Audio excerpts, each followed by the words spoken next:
Olá pessoal, tudo bem com vocês? Bem-vindos aí ao módulo, da disciplina da Psicologia da Aprendizagem. Eu espero poder estar ajudando vocês ao decorrer desse caminho, E que juntos a gente possa trocar ideias, informações e aprender um pouquinho mais, tá? Eu sei que é um desafio, no atual momento, a gente dar aulas, a gente aprender, mas com certeza vocês aí do lado de vocês e eu aqui, nós vamos poder juntos partilhar conhecimentos e com certeza fazer uma amizade grande daqui para frente, tá? Durante as aulas, vocês vão ver que eu já coloquei lá no ambiente virtual a sugestão dos slides, e algumas atividades.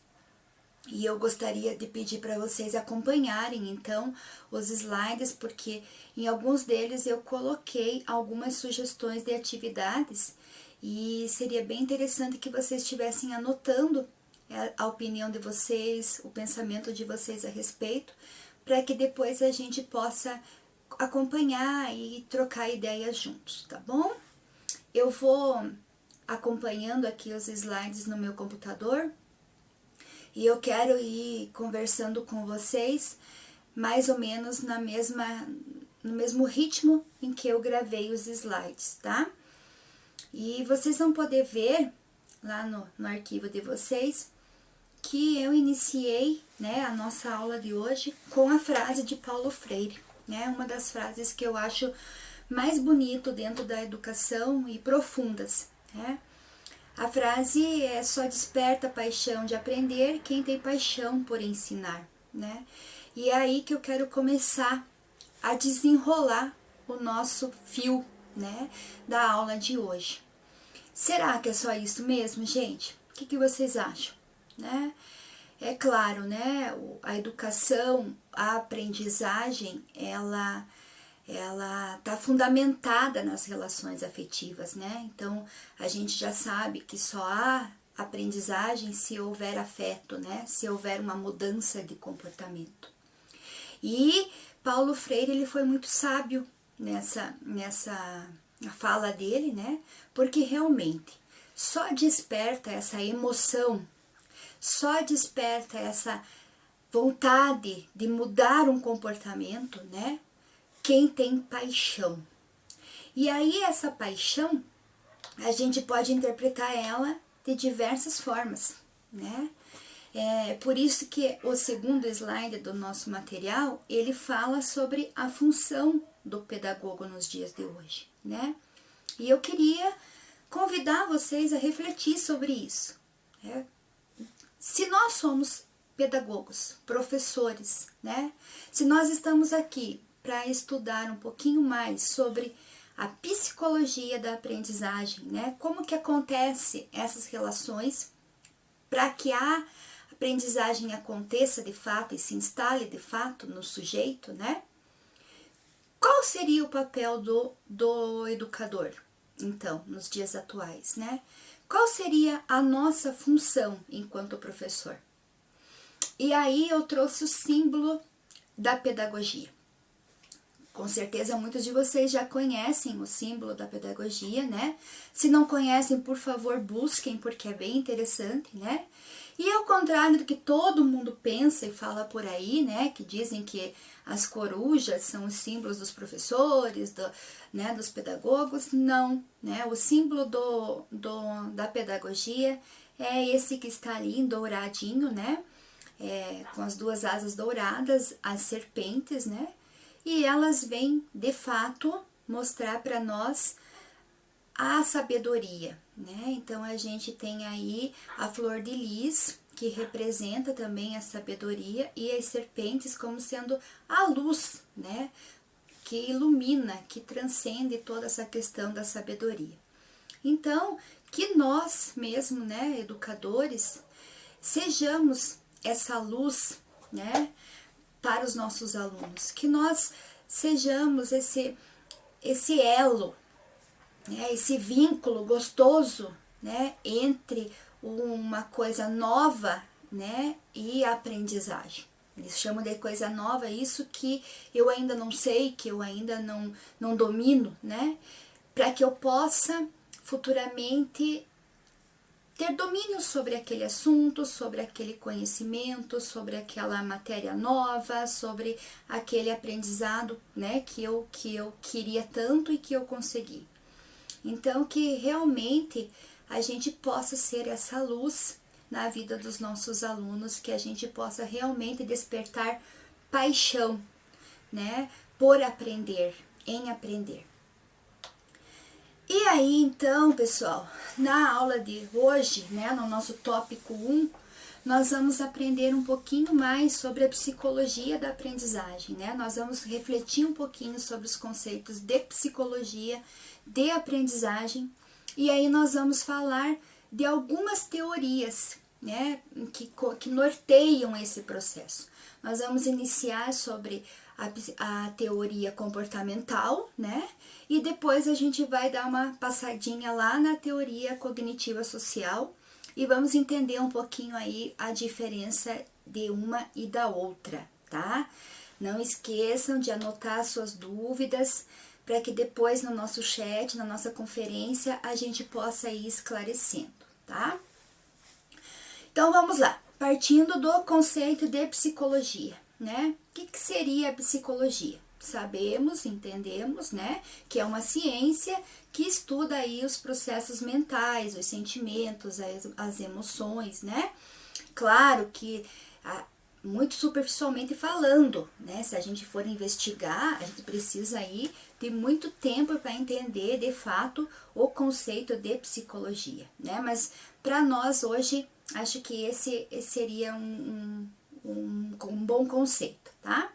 E a aprendizagem? O que seria a aprendizagem, então? Aqui nós estamos entendendo a aprendizagem pelo qual, né, pelo processo pelo qual as competências, as habilidades, o conhecimento e o comportamento são adquiridos e modificados, né? Desculpa, eu vou aqui lendo os slides e tentando trazer para vocês, tá bom? Então, seria o resultado de estudo, de experiências, né? É a formação de um raciocínio a partir de uma observação. O que é tudo isso, né? A professora tá ficando maluca. Não tô, né? Por quê? Porque aqui a gente vai unir os dois conceitos, né? Então, a gente vai entender um pouquinho da psicologia, nós vamos trazer um pouco da aprendizagem e nós vamos tentar juntar os dois, né? Então, o que seria a disciplina de psicologia da aprendizagem, né? Seria isso, eu entender de que forma a aprendizagem acontece, né? Levando em consideração os processos emocionais, o comportamento do indivíduo, né? As funções psicológicas. E aí, a gente vai falar um pouquinho, né, de que a aprendizagem realmente ela é um processo, né, e um processo contínuo. Então, desde que a gente nasce, nós estamos aprendendo. E nós só paramos de aprender, possivelmente, no dia que a gente morrer, né? Então, nesse período em que estivermos vivos, a gente vai estar aprendendo, né? De diversas formas, de diversas maneiras, sobre diversos temas, enfim. Desde o momento em que a gente nascer, né? Até o momento em que a gente morrer, nós estamos em processo de aprendizado, né? E aí? Qual seria o objeto de estudo da psicologia, né? Então, como a psicologia entende a aprendizagem, né? Como o indivíduo aprende, quando e em que circunstâncias?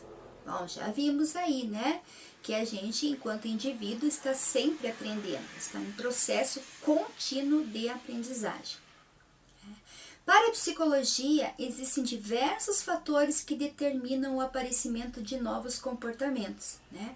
E aí, durante o nosso módulo, nós vamos ver quais são esses fatores e de que forma eles interferem no desenvolvimento da aprendizagem.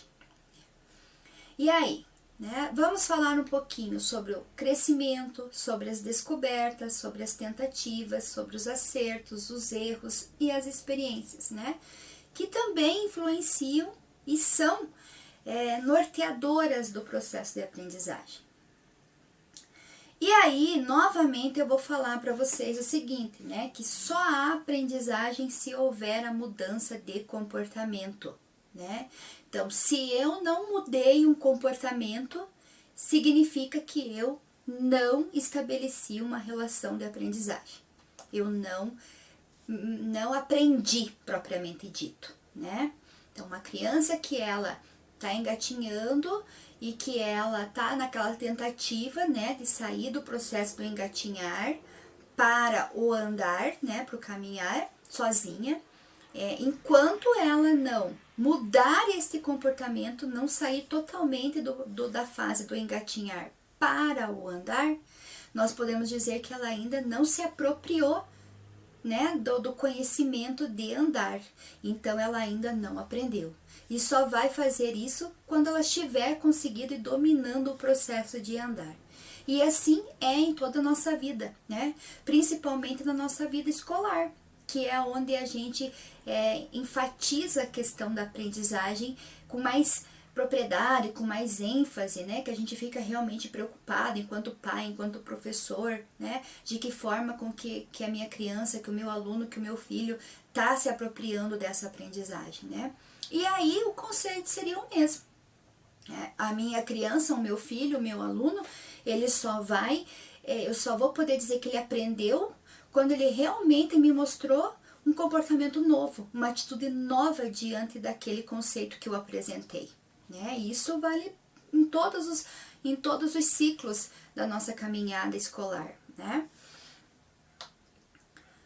E aí, né, para a gente entender como é que acontece isso no decorrer da história, né, a gente vai elencar algumas teorias e alguns representantes. E é bem importante que vocês prestem bastante atenção e anotem as dúvidas de vocês a respeito. Então, falando de teorias de aprendizagem, né, nós podemos elencar aí várias. Eu trouxe para vocês um quadro aqui apresentando 5 teorias básicas, né, de desenvolvimento da aprendizagem para a gente conversar um pouquinho. E a primeira delas que eu trouxe para vocês seria a teoria behaviorista, né, ou comportamental. E aí nós temos os defensores dessa teoria, né? Alguns um pouco conhecidos, acredito por vocês, outros nem tanto, né? A gente tem aí o Pavlov, né? O Watson, temos aí o Skinner, e aí que a gente vai conversar um pouquinho mais sobre eles, né? Depois nós temos a teoria cognitiva, e os representantes dessa teoria, a gente poderia dizer, né, que são os principais aí, o Bandura, o Piaget, Ausubel, né? Depois a teoria sociocultural, que nós vamos falar muito do Vygotsky, né? A teoria humanista de Carl Rogers e a teoria das inteligências múltiplas, né, que vem aí com o Gardner, Howard Gardner, né, vem aí mostrar pra gente outras formas de aprender, tá? Então vamos lá, começando pela teoria comportamental ou behaviorista, né? O que é essa teoria, o que ela apresenta para nós e como que ela se aplica, né, no nosso cotidiano de educador, né? Então, os defensores dessa teoria, eles basicamente dizem para nós, né, e o que a gente vê por aí, é que essa teoria, ela se firma, né, na aprendizagem por condicionamento. O que seria isso por condicionamento? Né? seria aquela aprendizagem por estímulo-resposta, por treino consecutivo, né? Onde você tem um comportamento que deriva de uma atitude reflexa, né? E aí nós temos o Skinner, que ele é um dos defensores dessa teoria, né? Se vocês se aprofundarem um pouquinho mais no material de apoio da universidade, né, nos livros e nos vídeos que estão lá no AVA para vocês usufruírem, vocês vão ver lá que eles fizeram muitos experimentos a respeito da aprendizagem por condicionamento, né? Um desses experimentos mais famosos era a caixinha dos ratinhos de Skinner, né? Onde ele provou que os ratos, eles agiam de determinada forma dependendo de um estímulo, né, apresentado. E aí chegou-se à conclusão, né, de que eles aprendiam por estímulo e por condicionamento também, né? Então, a teoria comportamental, né, ela vem dizer pra gente que a aprendizagem acontece por dois tipos de comportamento, né? O comportamento respondente e o comportamento operante. Então, o comportamento respondente, ele seria aquele que a gente poderia chamar de reflexo, né? Atitudes reflexas. Então, que atitudes reflexas seriam essas, né? Aqui eu trouxe alguns exemplos. O arrepio de frio, lágrimas, né, ao cortar uma cebola, o salivar quando a gente pensa ou lembra de uma comida gostosa que a gente gosta, né?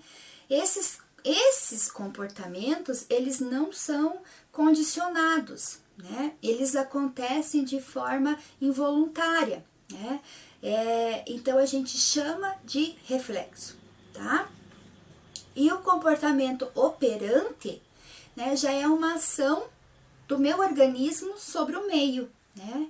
Então, são aqueles comportamentos que eu tenho de forma desejada, de forma consciente, né?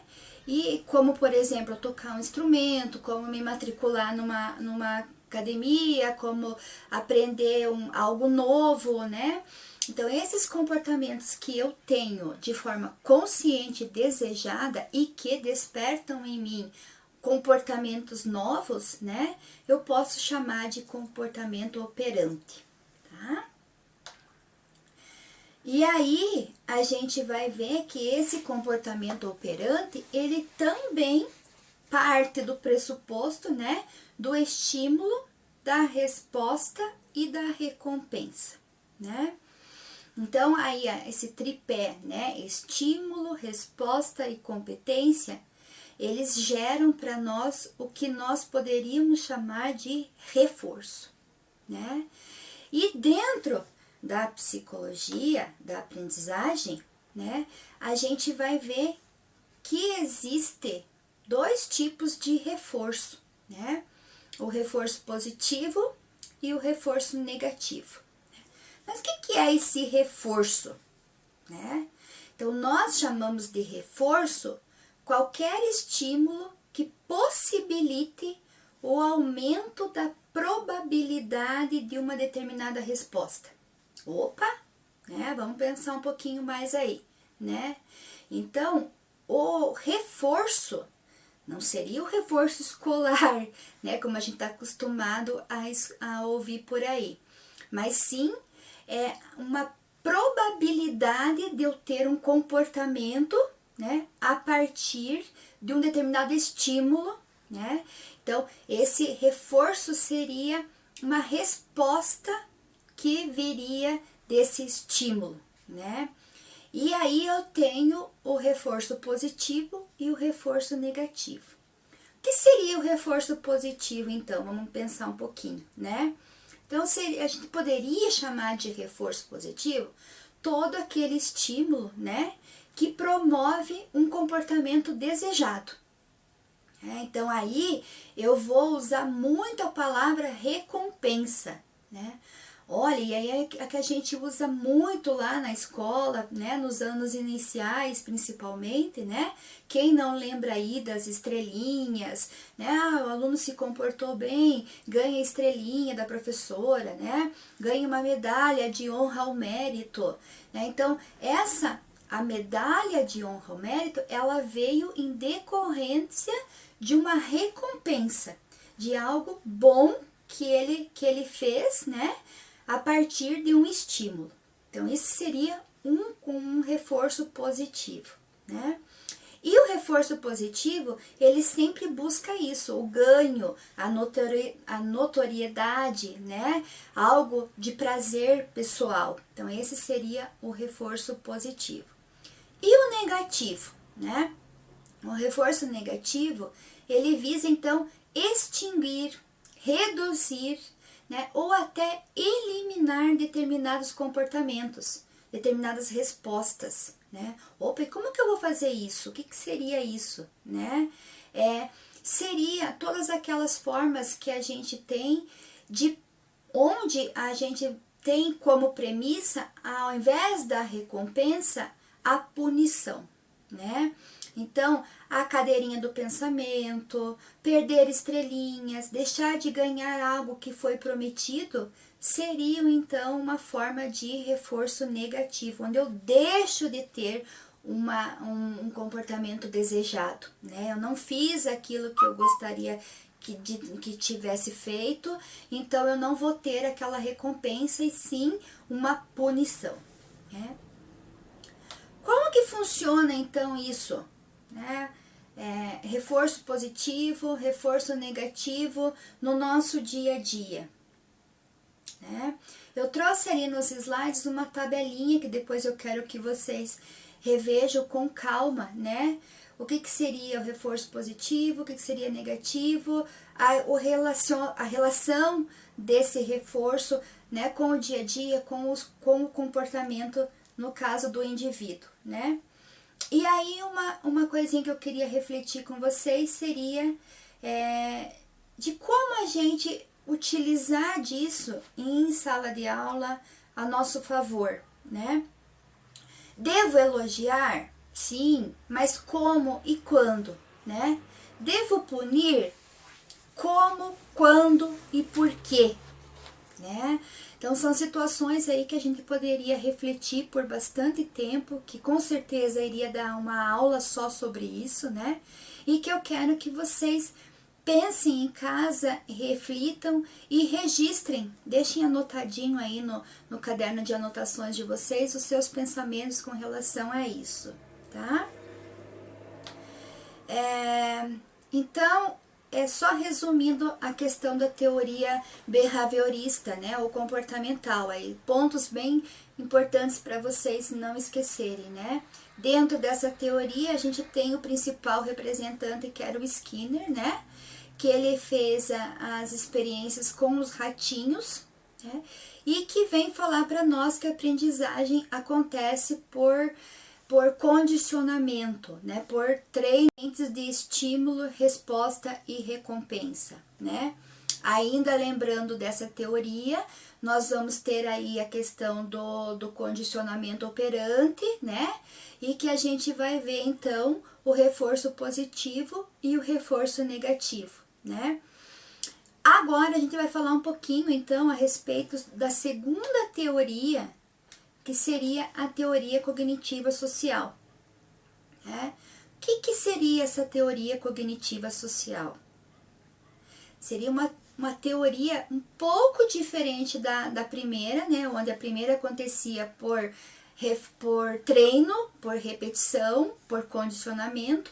Na teoria cognitiva social, a aprendizagem aconteceria por observação, né? Por imitação. Então, aqui ela destaca que as pessoas elas adquirem comportamentos, né? Adquirem novos aprendizados através da observação do outro. E a gente tem aí o principal representante dessa teoria, que seria o Bandura, né? A teoria cognitiva social, ela também destaca, né,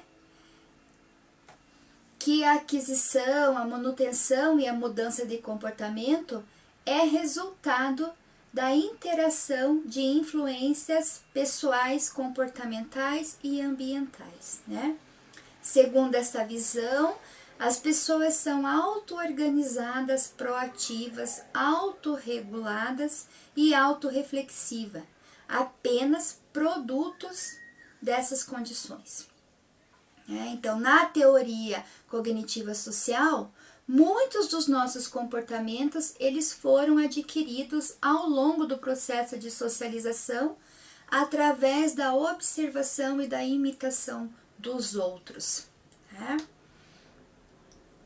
E aí a gente vai ver os 3 princípios fundamentais, né, em que se baseia a teoria do desenvolvimento cognitivo, que seriam então as mudanças qualitativas, né, a construção ativa do sujeito e a descontinuidade. Tá? O que seriam então essas mudanças qualitativas? O que a gente pode falar sobre isso? Que a criança ela não é um adulto em miniatura, né, dotado do mesmo equipamento básico. Né?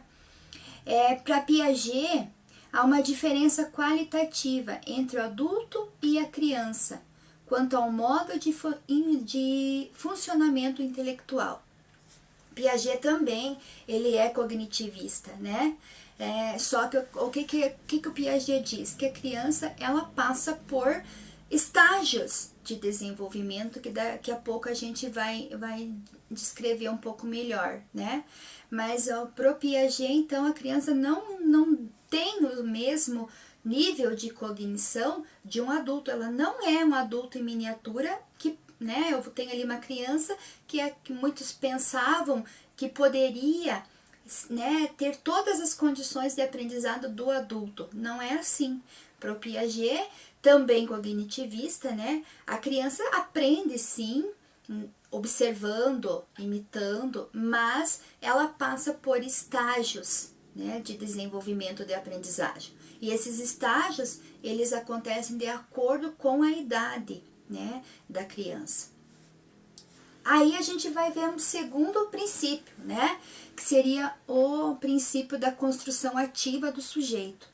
Então, para além de alguns esquemas de reflexo simples, só a necessidade de conhecer é inata ao ser humano, né? Desenvolvimento cognitivo é a construção ativa de estruturas que possibilitem essa adaptação. Né? Então, é isso, eu vou crescer para mim poder desenvolver essas estruturas e assim poder gerar aprendizagem, né? Então, é a adaptação a esse meio, é a adaptação a essa estrutura, desculpe, né? Bio, psico e social que está ali, que vai me dar o sujeito completo, o sujeito capaz de aprender, né? E aí, então, eu tenho o terceiro princípio, que é o princípio da descontinuidade, né? Que ele diz que o desenvolvimento processa-se ao longo de momentos distintos, né? Qualitativamente diferenciados, certo? Então,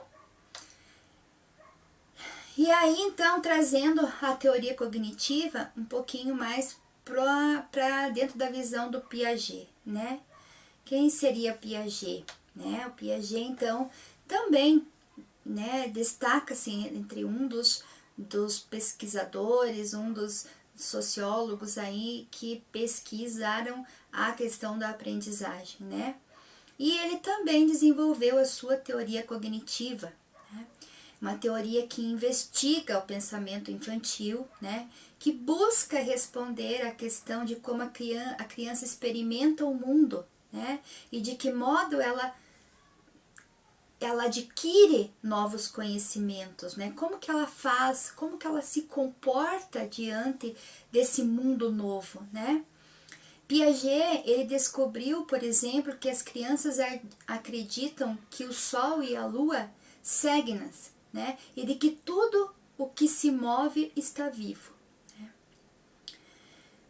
Trata-se de um campo farto de investigação científica, então a aprendizagem ela não é única, estanque, né? A criança aprende e está acabado. Não, ela é repleta de significado, ela acontece por diversas formas, em diversos ambientes, com determinados fatores que estão influenciando, né?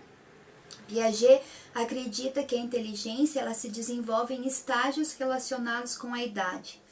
E daí a gente vai ver um pouquinho, né? Quais seriam esses estágios, né? Então a gente tem aí para Piaget 4 estágios, que seria o sensório motor, o pré-operacional, o operatório concreto e o operatório formal, tá? Vamos conversar um pouquinho então sobre cada um deles.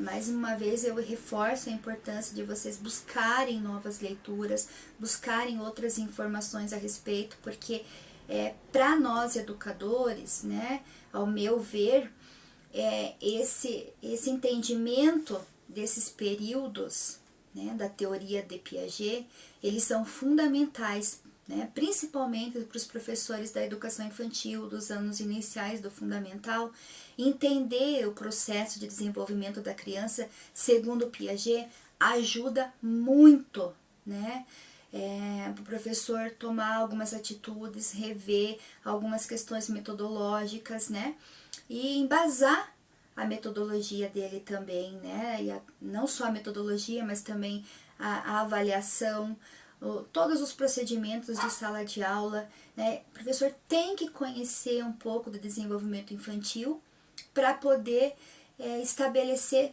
novas relações e assim dar oportunidade da criança aprender melhor, né? Então, dentro da teoria cognitiva de Piaget, nós temos aí o estágio sensório-motor, né? Que seria o estágio que a criança do 0 aos 2 anos, né? Então é aí quais são as características básicas desse estágio, né?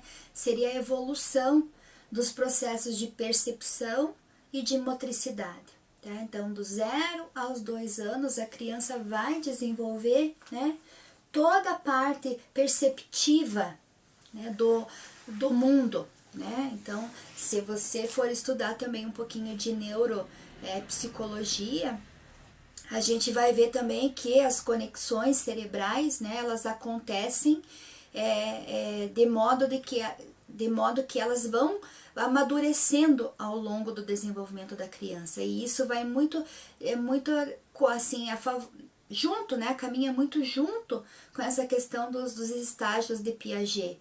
Então, a criança ela não pode aprender a andar se antes ela não aprendeu a perceber, ela não aprendeu a sentir o espaço onde ela se encontra, né? E essa questão da maturação, da percepção, ela acontece aí sim na fase do 0 aos 2 anos, né? Então, por isso que quem trabalha lá com o berçário, né, na creche, com as turmas do maternal, trabalha muito essa questão da percepção, das sensações, das questões sensoriais perceptivas, né? Para a criança amadurecer, né, neurologicamente e criar condições de evoluir para o nível seguinte, né? Que seria o nível pré-operatório. E esse nível pré-operatório, então, ele caminha aí dos 2 aos 7 anos, né? E o que acontece aí, né? Nós vamos ter uma interiorização dos esquemas de ação, né? A gente vai ter aí o surgimento da linguagem, do simbolismo e da imitação, né? Então, veja que interessante, a partir dos 2 anos, a criança começa a entrar, né, no mundo simbólico. E isso acontece de que forma? Através do aparecimento da linguagem. Então, quando a criança começa a falar, começa a se expressar, ela começa também a entrar no mundo do simbolismo, né? E aí ela vai começar também a criar relações, né, de imitação, de aprendizado. Olha, eu vou olhar a mamãe, né, eu vou olhar a professora, eu vou observar, e aí a gente volta lá um pouquinho na teoria behaviorista, né, que é a questão do comportamento por observação, né. E aí a gente vai, é na teoria da cognitiva social, né? E aí a gente vai juntando as duas. Então, não é nem tanto lá, nem tanto cá, né? É um pouquinho de cada coisa que vai me dando o sujeito que eu quero, né? Que vai formulando o aprender em si. E aí nós temos aí então dos 7 aos 11 anos, o que Piaget chamou de período operatório concreto, né? Onde há construção e descentração cognitiva. Opa, né? Compreensão da versibilidade sem coordenação da mesma. Classificação, seriação e compensação simples. Então aí entra a fase das crianças que estão lá na pré-escola até a fase aí dos 11 anos, onde elas estão encerrando o que a gente chama hoje de período do Fundamental 1, mais ou menos, né? Entrando no Fundamental 2. Então seriam, olha que interessante, né? A construção e descentração cognitiva. O que isso quer dizer? A criança deixa de ser egocêntrica, né? Ela deixa de viver no mundinho dela e passa a construir relacionamentos. E passa a perceber que existe um mundo ao seu redor, né? E esse mundo, né, é um mundo gigantesco. E ela vai explorar esse mundo à sua maneira, de forma de que ela vai aprendendo a transformá-lo, né, a modificá-lo para favor de si mesma e em favor dos outros também, né? E é aqui nesse momento que a gente vai trabalhar com a criança as relações, né, de classificação, seriação, compensação. Por isso que a gente diz que o período da pré-escola, o período pré-escolar, é tão importante para a criança, né? Porque ele vai favorecer a criança a construção do pensamento formal lá mais tarde, né? Ele vai dar condições para a criança desenvolver e amadurecer todos os conceitos que antecedem a construção da leitura, da escrita e da alfabetização matemática, né? Então veja que importante, todos os conceitos de classificação, seriação, ordenação, contagem, correspondência 1 a 1, elas estão aqui no período pré-operatório, né? No operatório concreto, melhor dizendo, né? Então é aqui que se fundamentam todo o alicerce da alfabetização, né? Então a criança que for bem trabalhada, que for bem estimulada, com certeza ela vai ter mais condições de ir para o próximo nível e ter mais sucesso, mais possibilidade de sucesso com a aprendizagem, né? E aqui a gente vai ver o último nível, que seria o operatório formal, né? Então esse nível do operatório formal, ele vai estar acima dos 11 anos.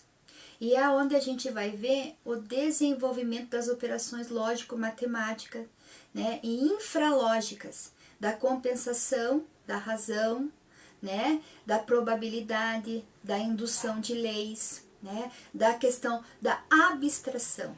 Então, olha quanto importante, né, a partir daí. E aí a gente vê que muitas pessoas, né, às vezes por questões de maturação, por questões neurobiológicas, por questões sociais, acabam estacionando, né, aqui no período operatório formal, né, não chegam aí para a questão da abstração. Por quê? Porque falta estímulo, porque falta motivação, porque falta vivência, né? Então tudo isso faz com que a pessoa às vezes estacione e não vá além daquilo que ela pode ir, né? Aí a gente vai ver também que dentro da teoria da aprendizagem, né, por Piaget, ele vai falar também da teoria da equilibração. O que basicamente isso quer dizer, né? Então, Piaget dizia que para que a pessoa, o indivíduo, né, ela se encontra num estado de equilíbrio, de acomodação ali, né? E que para haver novos aprendizados, ela tem que passar pelo desequilíbrio, né? E aí a gente vê lá o esquemazinho que a professora colocou no slide de vocês, né? Que vai falar lá equilíbrio, né? Nova situação. Essa nova situação vai gerar um desequilíbrio, né? Esse desequilíbrio vai passar por uma fase de acomodação e mais tarde vai ser assimilado, né? Então, olha que legal, né? É como se eu tivesse aqui no meu estado de acomodação, veio uma situação nova, né? A professora teve que aprender a gravar uma aula. O que aconteceu com isso? Desequilibrou, né? Houve um desequilíbrio, uma situação nova que gerou um desequilíbrio. A partir desse desequilíbrio, eu vou trabalhar, né, com as minhas questões internas e externas, porque eu vou ter que aprender a viver com tudo isso, né? E isso vai gerar o quê? Um novo estágio de acomodação, né? E esse estado de acomodação vai lá para cima no topo da cadeia de novo por assimilação, né? Então vejam, eu vou assimilar tudo aquilo que está acontecendo. Opa, agora eu consigo gravar uma aula, agora eu sei como fazer isso perfeitamente, então agora eu vou acomodar-me novamente, né? Então é mais ou menos isso. Até que apareça uma nova situação e que traga um novo desequilíbrio. E é assim na vida da gente o tempo todo, né? A gente, de certa forma, tá todo momento a gente tá num estado de acomodação, né? Situações novas aparecem a todo momento, fazendo com que a gente desequilibre, né? A gente precisa passar por essa experiência, aprender a viver, desenvolver uma estrutura interna, né, e externa que me dê condições de eu voltar novamente para o meu estado de equilíbrio. Então, isso Piaget chama de teoria da equilibração, né? E que com certeza é resultante de novos aprendizados, né? Então, a partir da minha vivência, a partir das minhas observações, a partir da minha maturação, eu vou ter condições ou não de vir para o estado da acomodação, da assimilação, né? Para que novas situações desafiadoras, conflitantes e desequilibrantes, né, digamos assim, possam vir a acontecer novamente. Então, a teoria da equilibração, ela é fundamentada nessas 3 palavrinhas aí: assimilação, acomodação e equilibração, ok? Bom, para a aula de hoje, gente, eu acredito que seria isso, né? Eu vou pedir para vocês acompanharem o ambiente virtual de vocês, né? Novamente, existem vídeos lá, eu acompanhei algumas coisas, não tudo ainda, porque como eu tô iniciando agora, então é muito novo ainda para mim também, né?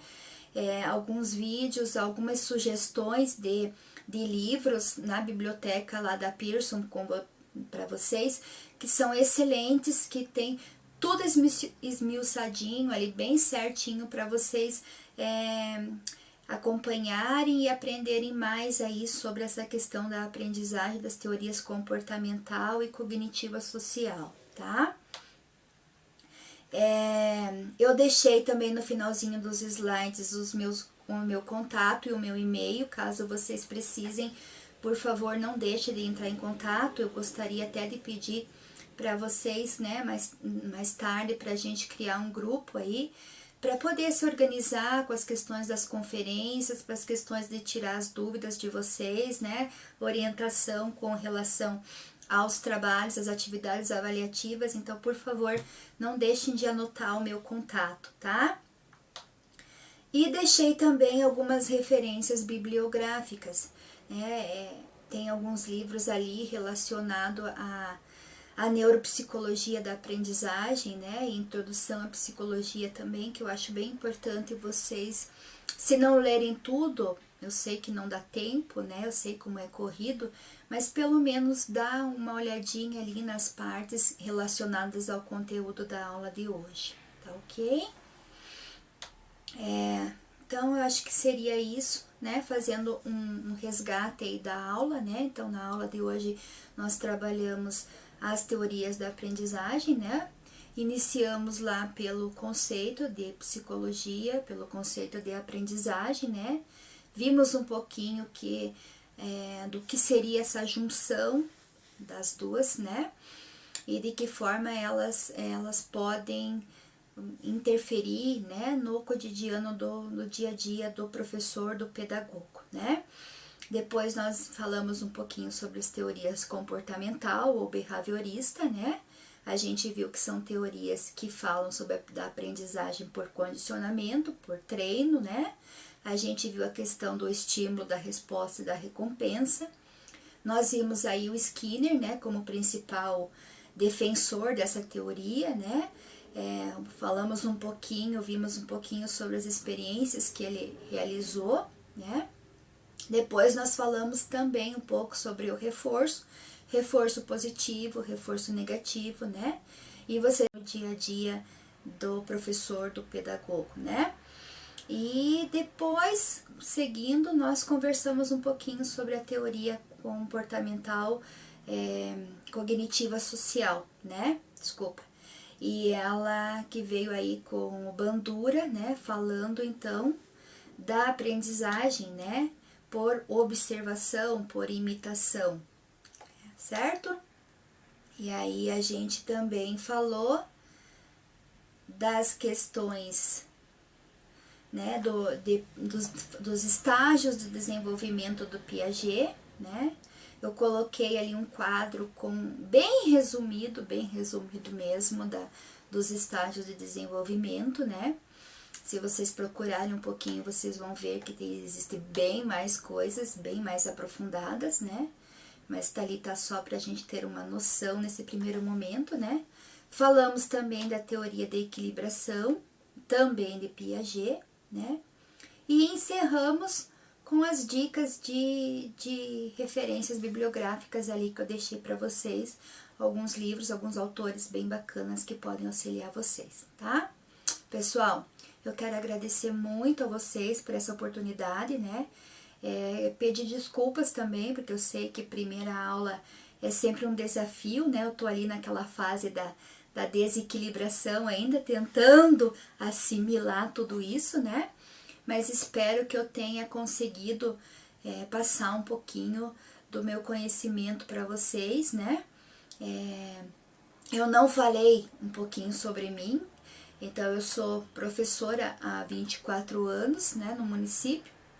Desses 24 anos, 15 deles foram dedicados à educação especial, né, e às questões da alfabetização. Atualmente eu tô como professora de educação infantil, que é a minha outra paixão, adoro, né, faz tempo que eu também leciono com a educação infantil. E agora iniciando um desafio novo, né, que é trabalhar com a EAD e trabalhar com vocês, né. Então eu agradeço a todos e espero poder contribuir de alguma forma para a formação de vocês, né. Acredito sim na educação, acredito sim que só desperta paixão por aprender quem tem paixão em ensinar, né?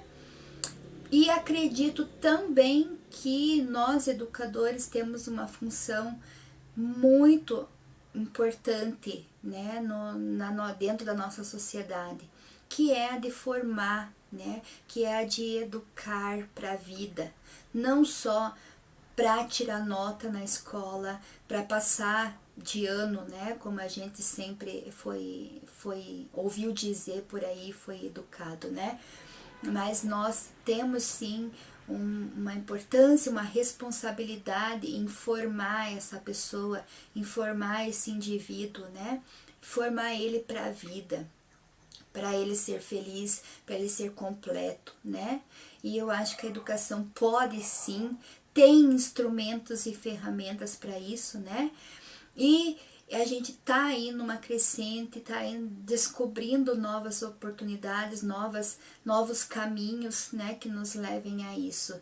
E eu quero dizer para vocês assim, sim, acreditem, né, continuem nesse caminho, acreditem que é possível transformar a nossa sociedade, se não a sociedade, mas pelo menos o mundinho de alguém em algo melhor, né? Esse mundinho de alguém pode ser tudo, né, para aquela pessoa, naquele momento, né? Então a gente não pode deixar de acreditar em tudo isso, tá? Nos vemos em breve. A gente vai marcar aí uma conferência, né, pra gente poder estar tirando as dúvidas, e eu quero ver se eu consigo fazer isso na quinta-feira, que seria o dia da aula presencial de vocês. Então, até lá, qualquer dúvida, qualquer questão que surja, por favor, me chamem ou pelo WhatsApp ou por e-mail, que vai ser um prazer estar ajudando vocês nessa caminhada, tá bom? Um beijo grande, fique com Deus e até a próxima!